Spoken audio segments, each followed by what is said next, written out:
Sports with me. Join News at 6 with me, Mama View Sobwaje.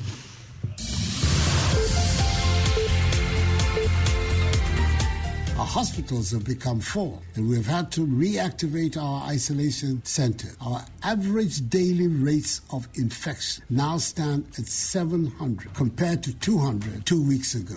If there's no urgent reason for you to be outside, please stay at home. Well, the News at 6 is live here on Joy 99.7 FM in Accra and Hits 103.9 FM in Accra. It's on Love 99.5 in Kumasi, affiliates across Ghana, including Might FM in Tamale. We're in Savannah, Northeast, and worldwide at myjoyonline.com. Coming up, Education Minister-designate insists schools will remain opened in spite of recent outbreak of COVID-19 in some schools, as he reveals military has been engaged in the distribution of PPEs to all schools. I will say that the schools are safer environments, and therefore I will not say we should close down schools. Thank you. There's been 12 new deaths from COVID-19 in the new data capturing events on the 7th of February 2021. We'll bring you an update.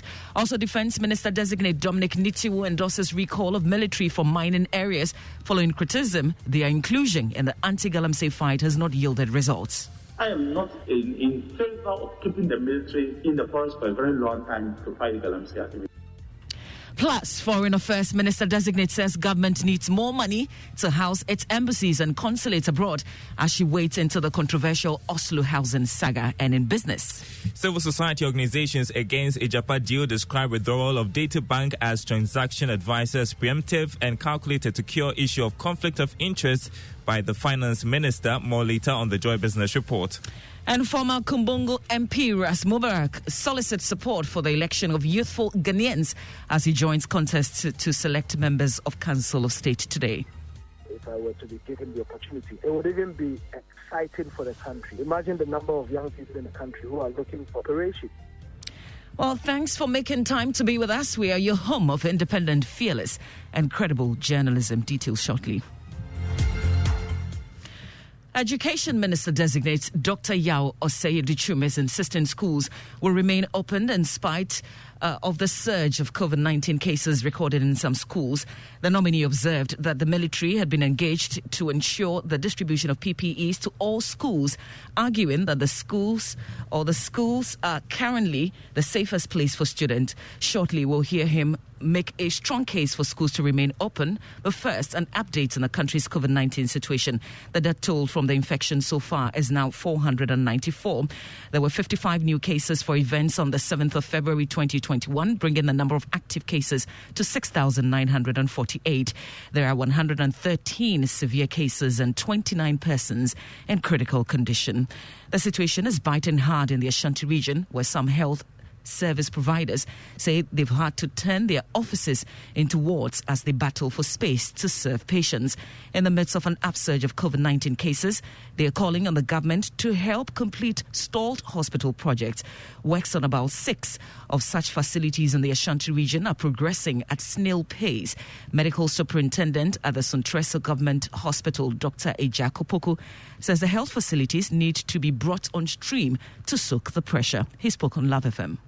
Seriously under pressure to get other facilities. What is happening is that the facilities we are operating in now, we are forced to convert some of the offices as ward for COVID patients.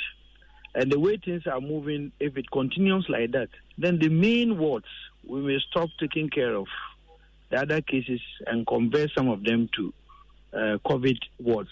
Because we can't miss those who are COVID positive, those who are not. Well, in the wake of the high COVID-19 numbers, the Education Minister-designate Dr. Yaw Adutwum was asked at his vetting yesterday about the appropriateness of getting children back in school when the spread is not slowing. Here's his response.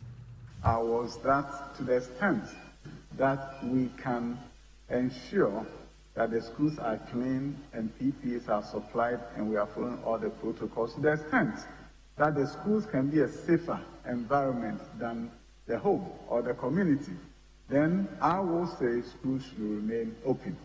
With the briefing given to me, I was assured that initially there were challenges, but the military stepped in and they have distributed the PPEs to schools across the country.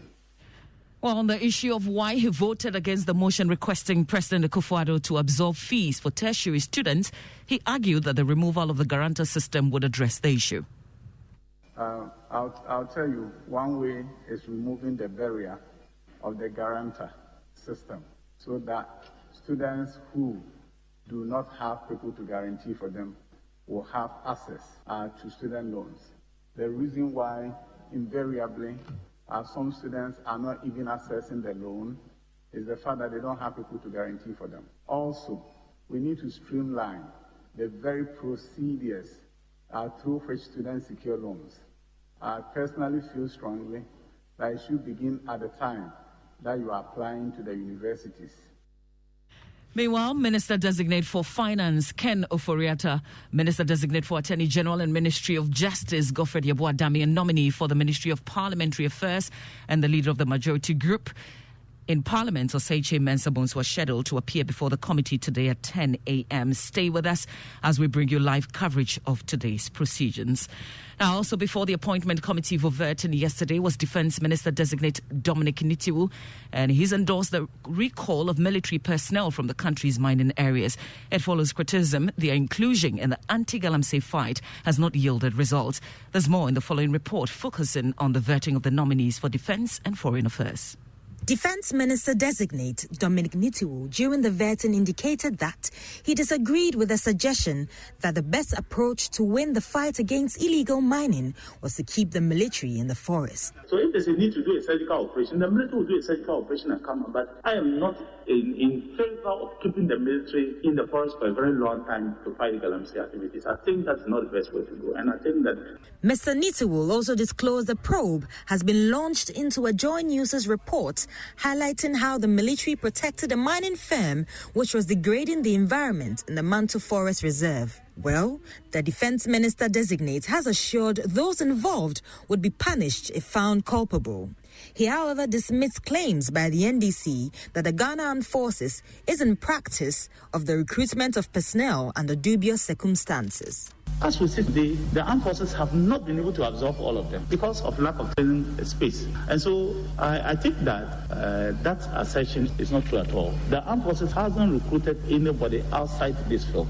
Foreign Affairs Minister-designate Shirley Ayoko-Botchwey said government needs more resources to house its embassies and consulates abroad. My first way of dealing with it will be to find some more money to outrightly purchase all our properties abroad and renovate and make sure that the properties are what is expected of Ghana. Shirley Ayoko-Botchwey there ending that news desk report. Now, former Kumbungu MP Ras Mubarak is soliciting support for the election of youthful Ghanaians as he joins the contest to select members of Council of State today. The council is to, among other things, advise the president in the performance of his functions and appointments where required by law. In all, 102 candidates from 16 regions have filed to contest the regional slots of the council. Ras Mubarak will be competing with several others, including former Managing Director of Stanbic Bank, Alhassan Andani, to represent the Northern region. He tells Joy News he represents the diversity needed to advise the president on national issues. That's completely missing the point. Even in Parliament, are those who are making those suggestions, suggesting that we should have great luck if MPP is doing something or bringing something to Parliament that benefits the country? Do we not support government bills in Parliament? Do we not support government loans in Parliament?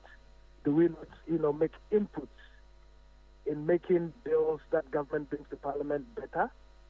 Do we not contribute to debates that enriches our democracy? And you see, that is why we need to move away from the partisanship that has engulfed our country. You heard the Ras Mubarak. Now let's bring you some Arrive Alive messages brought to you by the National Road Safety Authority with support from Toyota Ghana Logistics Movers and the Joy News Drive Safe campaign. Try to recognize potentially dangerous drivers, pedestrians as well, along the road and keep well clear of them. That's your Arrival Live message, and that's it for the news at 6 here on Joy 99.7 FM and all our affiliates across the country. Log on to myjoyline.com for more news. My name is Mama.